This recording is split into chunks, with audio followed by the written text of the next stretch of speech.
I want to welcome in Frank Loveridge as we transition here. He's a retired Secret Service special agent in charge who supervised the protective details for Presidents George W. Bush and Barack Obama. Alex Marlow is the editor-in-chief at Breitbart News. This news that we got today, Frank, I want to read you a quote. This is from Benjamin Netanyahu. This is the line getting all the attention. Quote, "Iran tried to murder one of my sons, which is why security is not a luxury. Without it, they could succeed."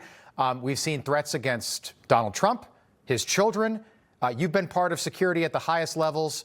Do you think they could succeed at something like this? Well, Rob, thanks for having me on. The first thing I would say is I believe this is psychological warfare. As you see, they just did this back in July of 2026 where they had a similar video that went after Melania Trump that was AI generated.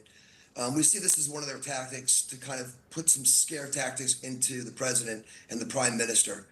I would say this, our basic philosophy in the Secret Service is we base our protective methodology based on threats. So as the threat increases, the security protocols will increase as well. So these threats will obviously generate more protective operations, more enhanced tactical teams, other tactics that we can use to make our protectee more safe. Now, a 20-year-old college student is sometimes difficult to protect. You said that I was on President Bush's detail. I was.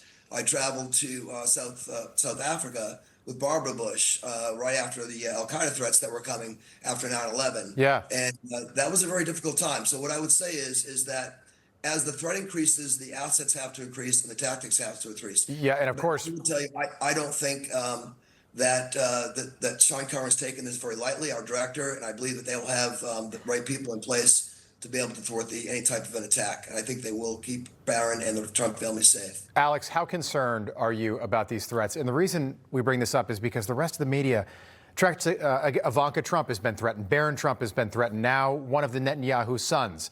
And the rest of the media, they don't even talk about it. Yeah, they don't talk about it at all. It's inconvenient to their narrative. One of the Netanyahu sons lives in Miami, so I'm curious what the implications would be of that. But look, this is the same regime that rained down a torrent of blood and terror on their own people this year, killing tens of thousands of people indiscriminately in the streets. And the American left and the American media seem to completely forgot about that already. Okay. Just a quick one, Frank. Do you think these threats are legitimate, though? Do you think they are legitimate? So the Secret Service is going to analyze those videos as well. But I would tell you this. I said before, I said it's either psychological warfare, but I am concerned that it could be a call to action for a sympathetic cell. Very good point. Of the United States and Iranians, because we know we had 1,504 of these Iranians stopped at the border from 2021 to 2024. We know 729 of them were released in our country. They're all 75% of them males of military age. So are they within us? The possibility is there. And we need to make sure we're focused on that. Okay. Frank Loveridge, appreciate you being back with us. Alex Marlow, we'll see you again soon. Thank you.